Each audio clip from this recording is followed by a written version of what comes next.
Just over 50 years ago, oil was discovered here in Dubai. It helped build this modern metropolis, but the resource accounts for less than 1% of the state's GDP. The city is now a global business hub and luxury tourist destination that boasts the world's tallest building and a police force that drives supercars. So, how did Dubai get so rich?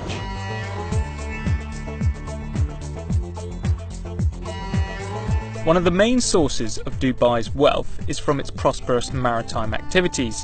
It was once a modest fishing town, which by the early 20th century had become an important trading port.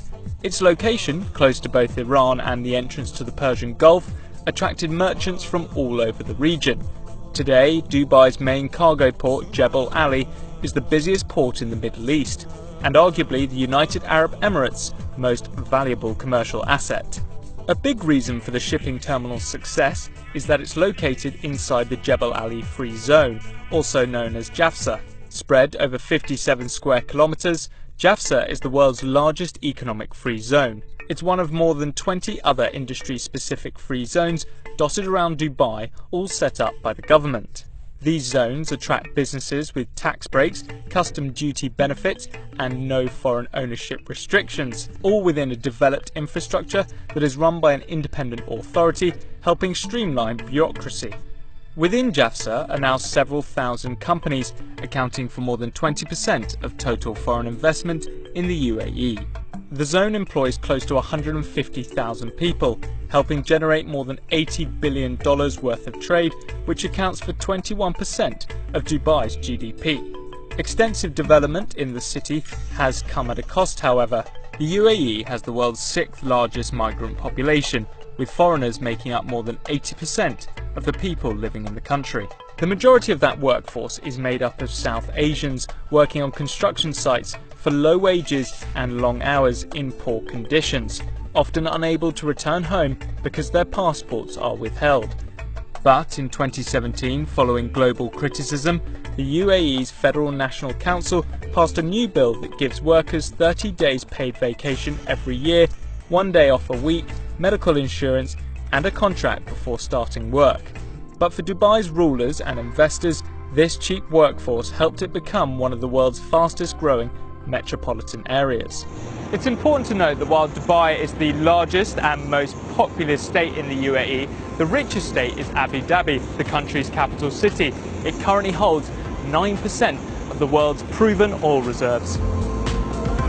Back in the 1930s, Abu Dhabi began to discover its rich oil reserves, while its neighbour Dubai had failed to find any. This occurred around the same time as the decline of the pearl industry, the Gulf's main source of income, creating friction between the two emirates. Tensions escalated into an armed conflict following a border dispute in 1947.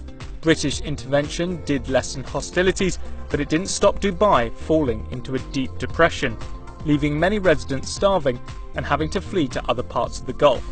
It was clear that something had to change. Enter Sheikh Rashid bin Zayed Al Maktoum. Soon after becoming the ruler of Dubai in 1958, he decided to go on a bit of an infrastructure spending spree. To do this, the Sheikh took out big loans, in addition to the money still coming in from the state's maritime trading activities. He spent the money establishing private companies, which then built electricity lines, telephone services, more ports, and Dubai's first airport. Much of the development in Dubai and across the Emirates has been facilitated by the British government.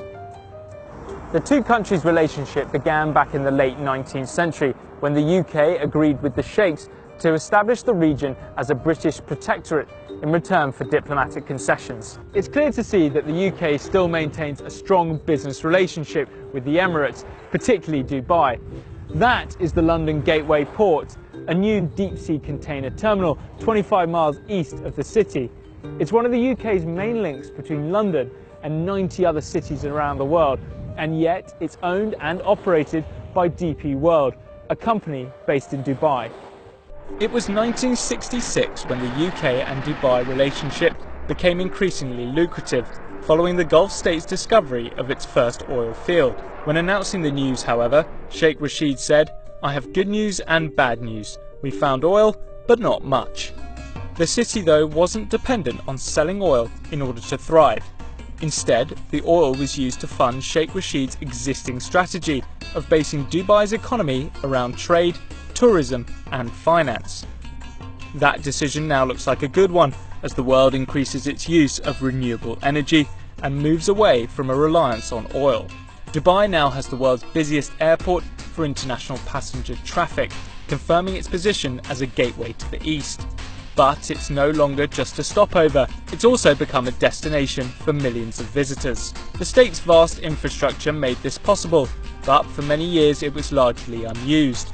Now, with an ever more globalised planet, Sheikh Rashid's gamble of borrowing tens of billions of dollars looks to have paid off, having turned this once quiet backwater into one of the world's most powerful cities.